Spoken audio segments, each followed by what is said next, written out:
Senhoras e senhores, boa noite. Começa a Câmara Aberta Sindical, o programa que debate o mundo do trabalho. Hoje, 21 de janeiro de 2015, o primeiro programa ao vivo do ano. Nós passamos um período razoavelmente longo de recesso aqui na TV e no período de recesso reapresentamos diversos programas, aqueles que nós consideramos os programas, assim, digamos, de mais peso, de mais densidade durante o ano. Todos os programas são importantes, mas naturalmente tem aqueles que produzem assim, maior repercussão, maior impacto, então nós reprisamos. Hoje, a retomada do programa, ela convidou para a retomada duas pessoas que têm uma importância, têm conhecimento do mundo do trabalho, têm conteúdo e nós poderão nos ajudar a organizar a cabeça em relação ao que está acontecendo em 2015, pacote fiscal, aumento de impostos, medidas pesadas na área da economia, aumento de juros, aumento da IOF e uma série de outras coisas que a gente pode abordar aqui durante o assunto, durante o programa. Nós temos aqui a alegria de receber no Câmara Aberta Sindical, primeiro Câmara Aberta Sindical ao vivo de 2015, o Sérgio Luiz Leite, que é presidente da FECINFAR e diretor também da Força Sindical. Serginho, obrigado pela sua presença aqui no programa. Obrigado, Franzin. Sempre é uma honra estar aqui falando com vocês no Câmara Aberta Sindical e, logicamente, uma responsabilidade grande de estrear o programa em 2015 com tantas notícias relacionadas ao mundo do trabalho. Então, boa noite a todos. O nosso segundo convidado é o Silvestre, José Silvestre de Oliveira Prado, ou Prado de Oliveira, que é do DIEESE, né, coordenador de relações sindicais do DIEESE, e que sempre que pode, né, porque o povo do DIEESE trabalha muito, tem agenda muito corrida, ele vem aqui ao programa falar com a gente, falar do DIEESE, falar dos trabalhos dessa importante instituição e também das análises que o DIEESE faz, sempre muito precisas e muito sérias a respeito da conjuntura econômica, das pesquisas e do trabalho que realiza para o movimento sindical. Silvestre, obrigado pela sua presença aqui no Câmara Aberta. Olá, Franzinho, agradeço mais uma vez o convite para participar do programa e como o Serginho mencionou, quer dizer, o primeiro programa do ano, quer dizer, nós estamos estreando, né? Infelizmente não com tão boas notícias, né? Mas vamos ver o que a gente pode discutir, conversar e esclarecer para os telespectadores do Câmara Aberta Sindical. Serginho e Silvestre, eu não quero aqui alimentar esse noticiário ruim que a imprensa, às vezes com razão e às vezes sem razão, toca sistematicamente. Eu considero que nós tivemos 3 ou 4 fatos importantes e positivos no Brasil recente, então eu queria refletir sobre eles.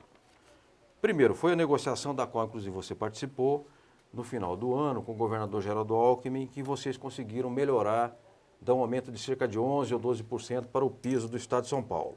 Havia 3 pisos, né, chamados pisos regionais, vocês conseguiram baixar para 2 faixas e com aumento real. Então, isso eu considero um fato positivo, que beneficia muitos trabalhadores, sobretudo os domésticos e da base inorganizada. Segundo fato positivo, o próprio aumento do salário mínimo, de R$ 788, salário mínimo que aumentou 2,5% acima da inflação e que acumula, nos últimos 10 ou 12 anos, 76% de aumento acima do INPC, de que tem impacto direto ou indireto na vida de 48 milhões de brasileiros. Um terceiro fato positivo, e eu estou falando de coisas diretamente ligadas aos trabalhadores, é o aumento no piso do professor. O piso do professor subiu 13% e chegou próximo a 1.918, e em 16 estados brasileiros, os governadores do estado serão obrigados a pagar esse piso porque eles praticam salário para seus professores abaixo desse piso. Portanto, o ano passado foi 8,5%, esse ano 13%, o fato positivo para os trabalhadores. E também um fato novo, novíssimo, que foi a greve da Volkswagen. Sei que eu estou falando um pouco além daquilo que a gente geralmente fala aqui no programa, mas é porque tem que fazer essa introdução, aquilo que em jornalismo antigamente chamava nariz de cera, né, no texto, porque são fatos densos, fatos importantes.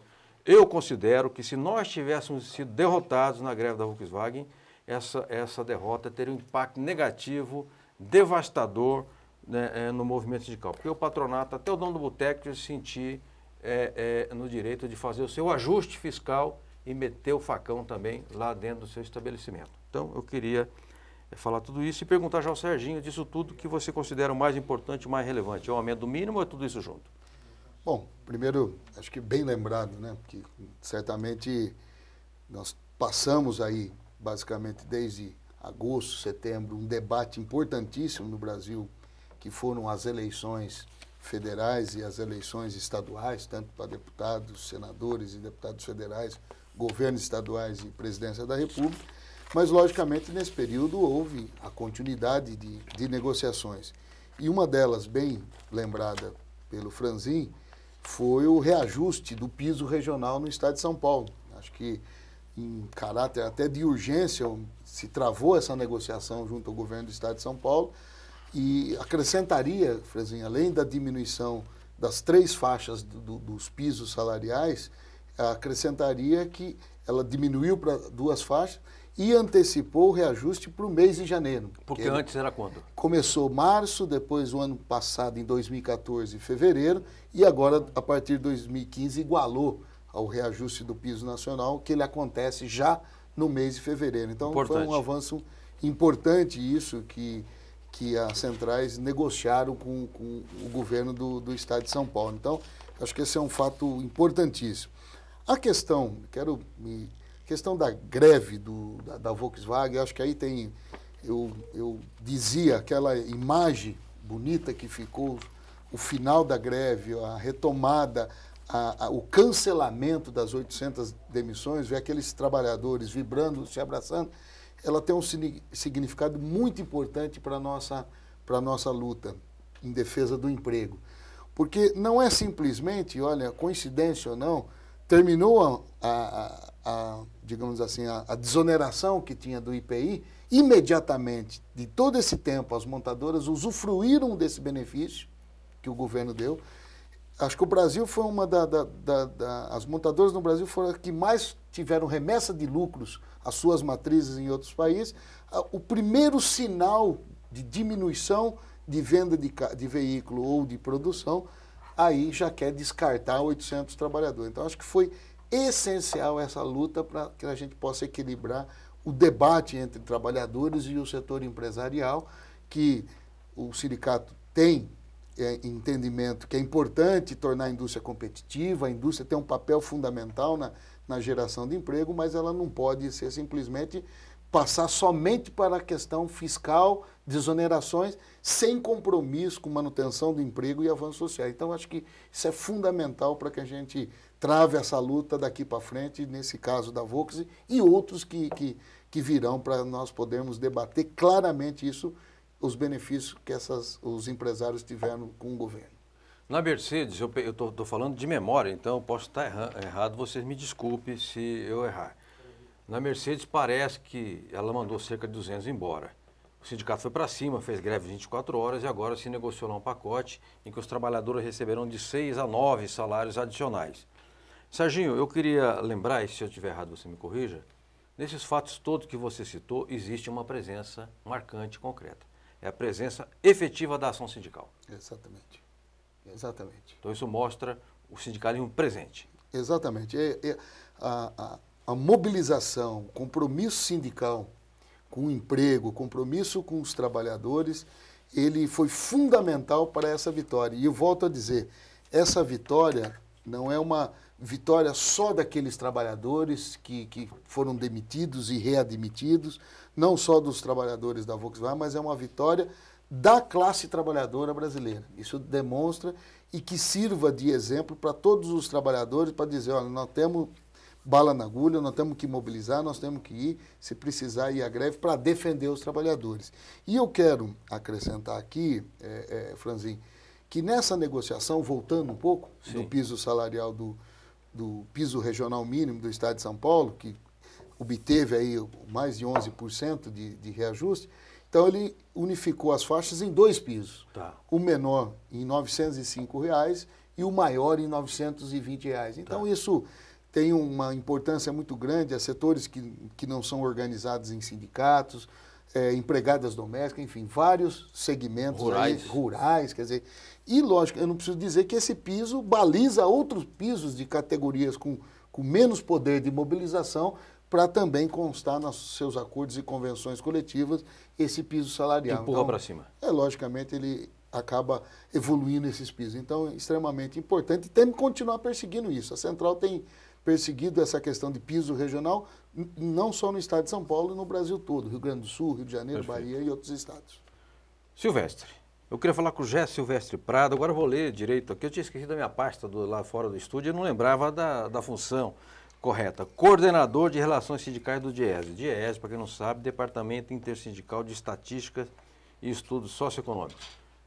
Silvestre, de tudo que nós falamos aqui, greve da Volkswagen, aumento do salário mínimo, piso do Estado de São Paulo, salário dos professores, piso, o que você considera que tem, assim, além da presença sindical marcante, tem mais impacto e força, é mais emblemático para os brasileiros?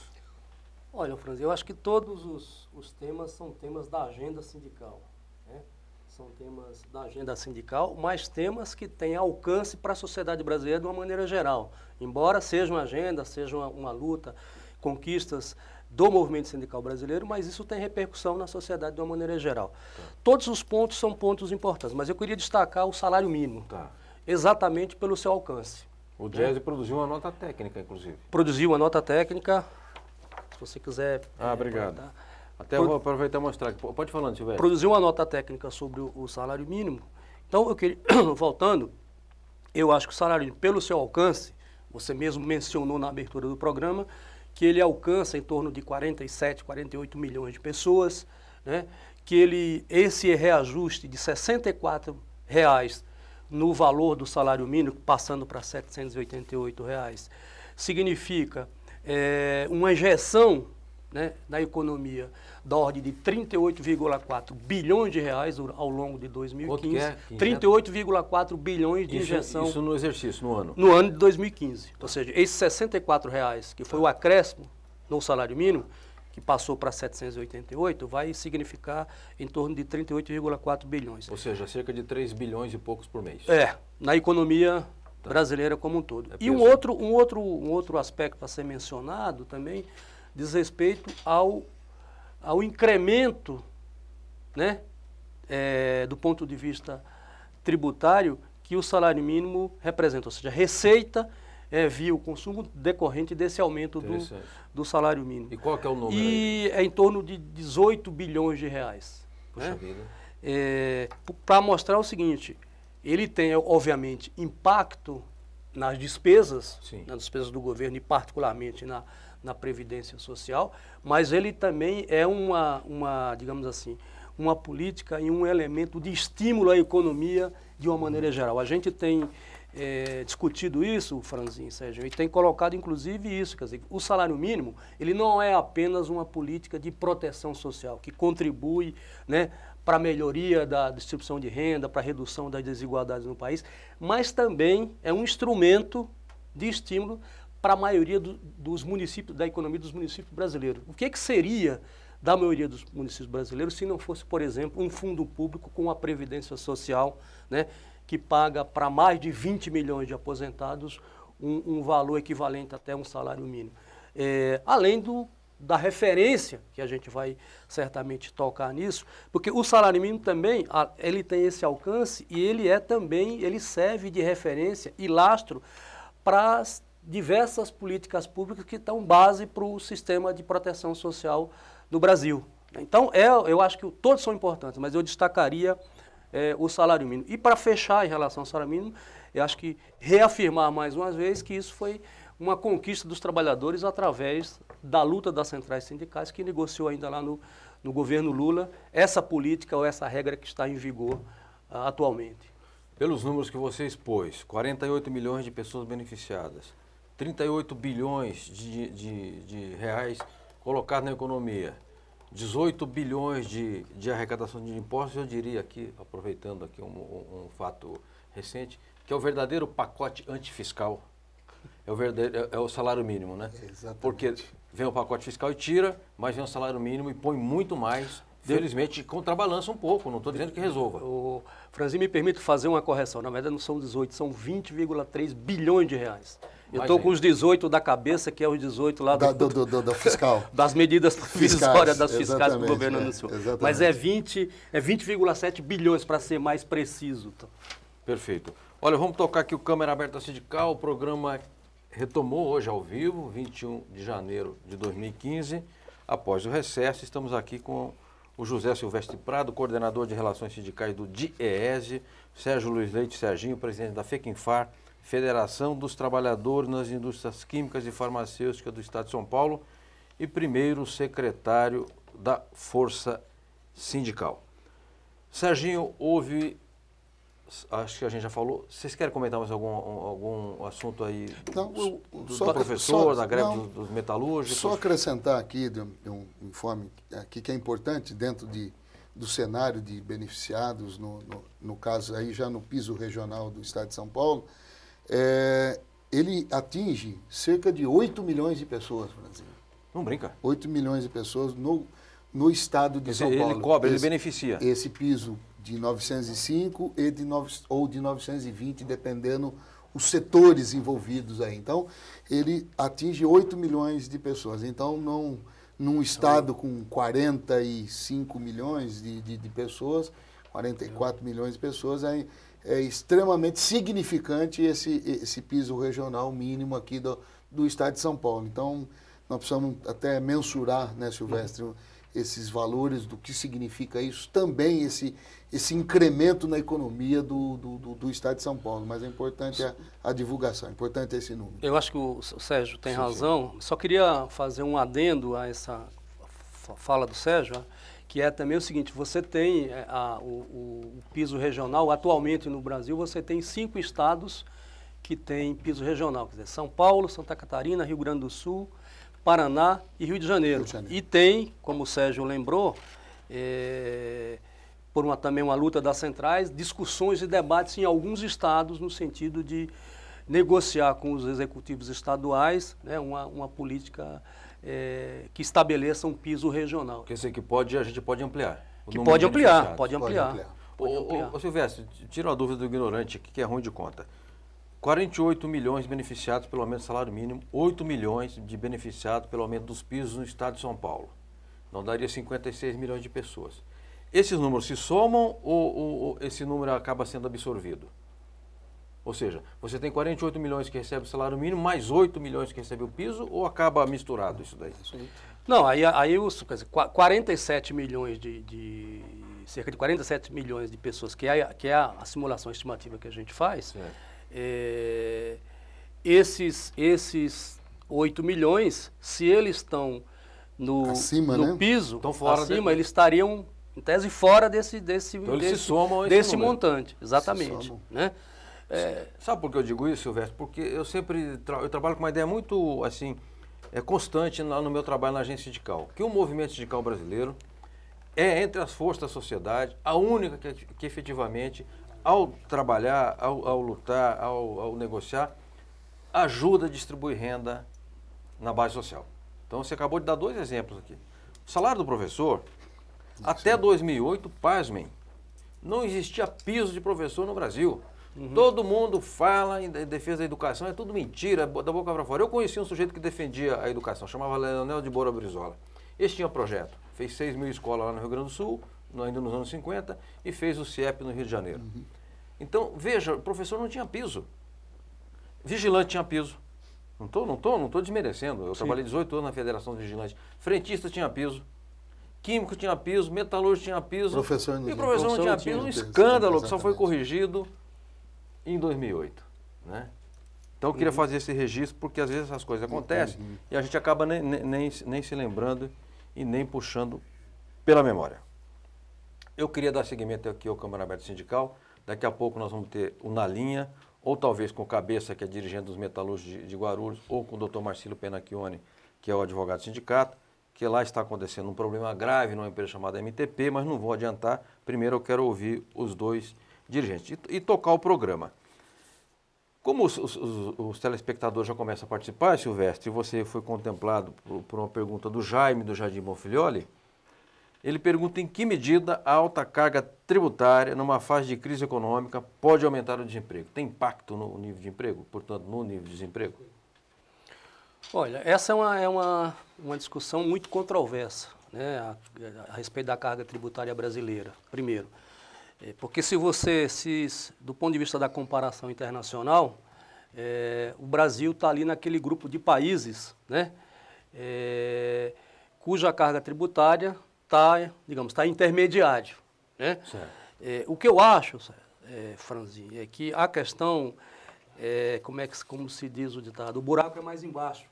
Eu acho que nós temos um problema sério que compromete a competitividade da nossa economia e particularmente da indústria, que está não exatamente na carga tributária e nos custos do trabalho, mas no gargalo da infraestrutura, de um lado. E uma coisa que às vezes as pessoas não se dão conta, mas que tem um impacto pesado, que é a questão dos juros, né? Você tem um país que tem uma taxa de juros no patamar que nós estamos e, pelo visto, o Copom deve aumentar a taxa de juros, né, nessa reunião que está acontecendo hoje e amanhã.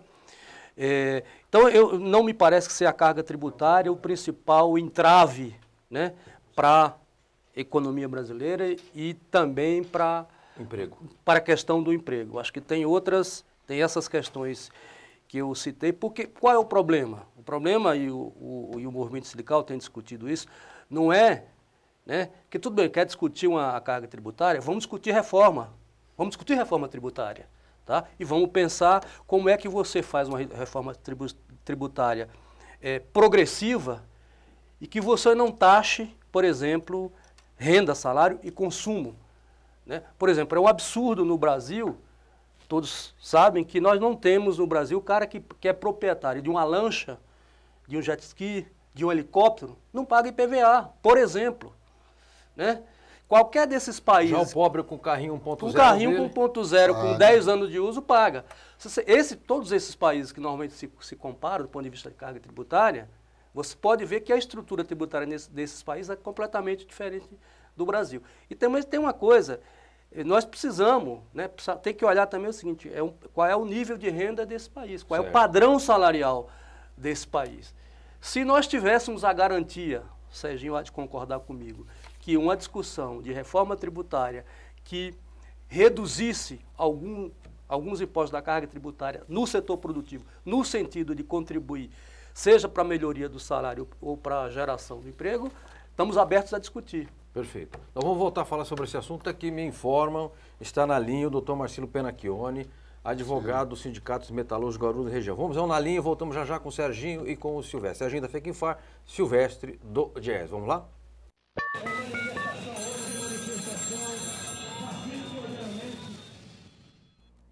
Doutor Marcílio Penacchione, João Franzinho quem fala, muitíssimo obrigado pela sua participação. Antes de fazer a pergunta, eu quero contar rapidamente o que está acontecendo numa empresa chamada MTP em Guarulhos, tem 2 unidades na cidade, emprega 770 trabalhadores. Empregava, né? Porque mandou telegrama demitindo os seus trabalhadores. Desde segunda-feira a empresa está em greve porque ela não paga salário, não está fornecendo refeição para os seus trabalhadores, suspendeu o convênio médico, não deposita FGTS. Doutor Marcílio, o quadro eu já dei, o sindicato está liderando a greve, o jurídico está na linha de frente. O que fazer para proteger esses trabalhadores? E pergunto, há o que fazer, doutor Marcílio? Boa noite, João, é um prazer falar no seu programa. Pouca coisa a ser feita nesse momento, João, porque nós entendemos que a empresa chegou, digamos, no fundo do poço. Primeiro, nós temos que ressaltar como a greve foi deflagrada a partir do dia 16, principalmente pela falta de pagamento do adiantamento de salário devido no dia 15, a empresa não poderia promover nenhuma dispensa, porque a lei de greve é muito clara ao dispor que, no curso da greve, nem a empresa pode promover contratações, nem tampouco demissões. Correto. E nos surpreendeu a atitude da direção da empresa ao demitir os 800 trabalhadores por telegrama em pleno curso da greve. Isso cheira um golpe e o sindicato está tomando as providências. Vamos ingressar, certamente distribuiremos um dissídio coletivo no Tribunal Regional do Trabalho da 2ª Região, que costuma marcar audiência com bastante rapidez. Sim. E vamos, então, discutir esse tema lá. E vamos aguardar que o bom senso do tribunal prevaleça. não digo nem de reintegrar, porque a empresa não tem dinheiro para matéria-prima, não tem dinheiro para salário, até a energia elétrica recentemente foi cortada por falta de pagamento. Mas não podemos também permitir que haja demissões dessa forma, sem nenhuma garantia. Então, ingressando com o dissídio coletivo amanhã, nós acreditamos que a audiência de tentativa de conciliação deva ocorrer aí entre segunda e terça-feira. Doutor Marcílio, uma outra providência, eu conversei com o Cabeça, que é diretor do sindicato, conversei com o Chorão, Zé Carlos de Oliveira, que é também funcionário da empresa. Uma preocupação dos trabalhadores é que a empresa não retire o maquinário, porque se ela retirar o maquinário, depois não tem como fazer o arresto de bens. O sindicato vai pleitear também o arresto dos bens da empresa? Sim, João. Na própria petição, no próprio requerimento do dissídio coletivo, narrando os fatos, o sindicato vai requerer para que o desembargador defira o arresto dos bens, assegurando que eles não sejam retirados para garantir o pagamento, a satisfação dos créditos das verbas rescisórias, porque eu acredito, nessa altura dos acontecimentos, que as demissões serão irreversíveis. Certo. Mas que consigamos o arresto de bens para garantir o pagamento das verbas rescisórias. Perfeito, doutor Marcílio, eu queria agradecer muitíssimo a sua participação, parabenizar o sindicato por ter, desde o primeiro momento, ido para a linha de frente e apoiado a greve e agora também as medidas de caráter judicial. Boa sorte ao sindicato, boa sorte aos trabalhadores da MTP e que a justiça se faça, porque eu não tenho dúvida de que nós estamos tratando com um mau patrão. Muito obrigado, João. Obrigado a você e boa noite aos seus ouvintes. Muito bem, voltamos com câmera aberta sindical, Serginho Leite da FECINFAR e da Força Sindical, José Silvestre Prado do Diese. Serginho, no caso da greve da Volkswagen, houve uma pronta manifestação e solidariedade do movimento sindical. Quero crer que os trabalhadores da MTP também terão essa solidariedade da força, não do solidariedade do partido, se o partido quiser se solidarizar também, né? Lá em apoio à sua luta. Não, sem dúvida. E casos semelhantes a esse, Franzinho, infelizmente tem acontecido em algumas regiões, mais aqui no estado de São Paulo, enfim, mas até pelo Brasil todo, das mais diversas indústrias, da área metalúrgica, da área, principalmente do setor do etanol, açúcar e álcool, que tem também fechado unidades industriais, e o movimento sindical, logicamente, tem se solidarizado.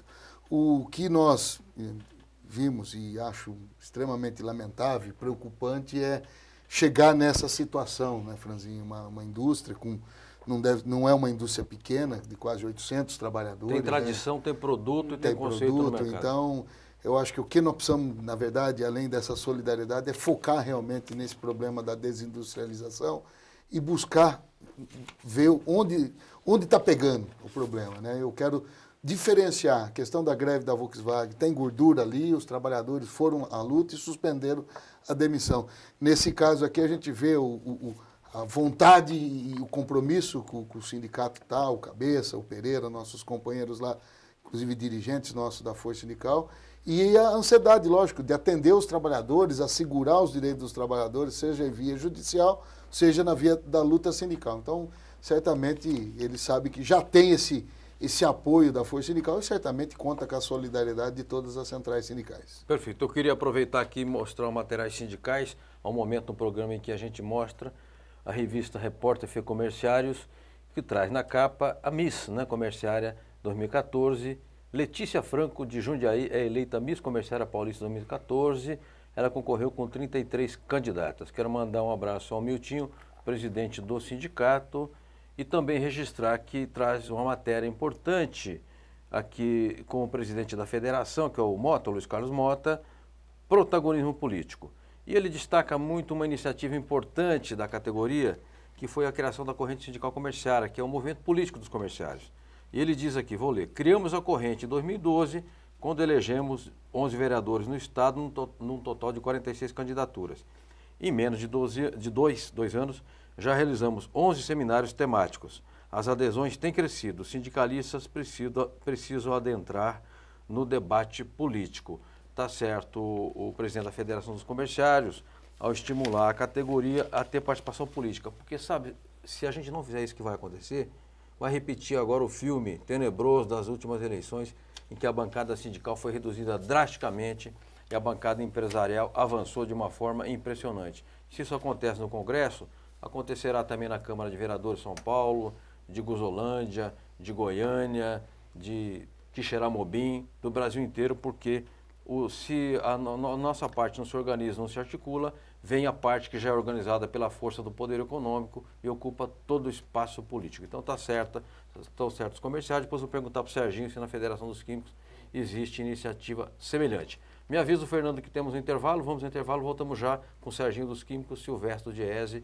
no Câmara Aberta Sindical, primeiro Câmara Aberta Sindical de 2015. Até já.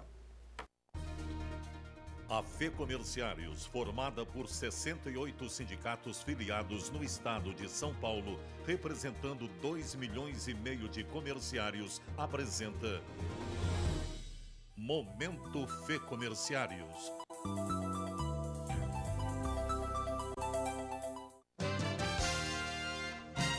O ano iniciou com muitos projetos de parceria entre a FEComerciários e os sindicatos filiados. Na quarta-feira, 7 de janeiro, o presidente Mota recebeu na sede da entidade os presidentes dos 5 comerciários de Cruzeiro e Avaré, Charles Eduardo Fernandes e Flávio Zandonar, respectivamente, para discutir algumas ações para o ano de 2015, instalação de creches, clube de campo, ampliação da sede do sindicato, projeto de moradia, já que a FEComerciários mantém uma cooperativa habitacional e realizou o sonho de 14 mil comerciários que adquiriram a casa própria em todo o estado de São Paulo.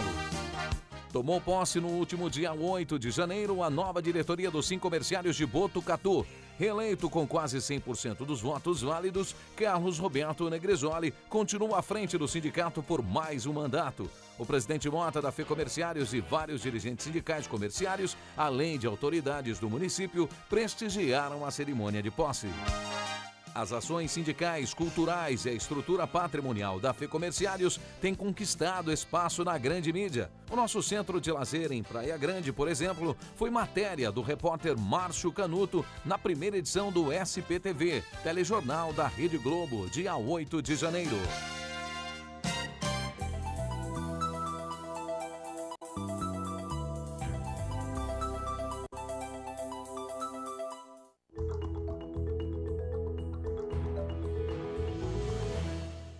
Durante esses 2 dias foram discutidas questões muito importantes para o segmento de turismo.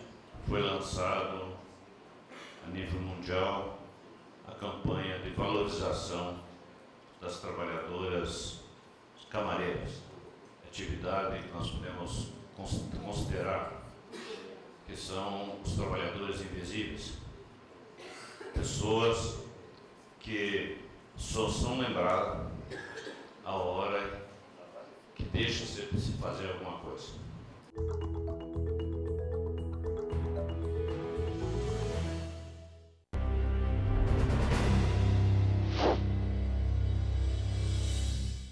Essa questão de achar que, porque nós estamos nas grandes metrópoles, por exemplo, não tem trabalho escravo, tem. Então foi aqui num período que nós tivemos de crise, né, do capitalismo, então foram criados aqueles tipo, como é que chama, economia solidária, né, cooperativa, que na verdade, aqui no Brasil, na verdade, as cooperativas viraram Coopergato, entendeu? São empresas que se transveste de cooperativa para explorar a mão de obra do trabalhador de forma escrava. Muito bem, voltamos com Câmara Aberta Sindical, ao vivo. Diz que é o primeiro de 2015? Não, deixa eu corrigir. Primeiro ao vivo 2015, que nós passamos os programas gravados, né, durante o período de recesso. Eu vi pessoas aí, quero aliás mandar um abraço ao Luizinho, o Luiz da Nova Central, porque eu falei com ele por telefone essa semana a respeito de uma luta que eles estão travando aqui em São Paulo para garantir emprego de cobradores. Tem um setor aí que querem cortar o emprego de cobrador, parece que havia um acordo com o Haddad, o prefeito Haddad, pré-eleição, portanto, se fez o acordo tem que cumprir, é simples, não tem conversa, não tem lenga-lenga, fez o acordo tem que cumprir.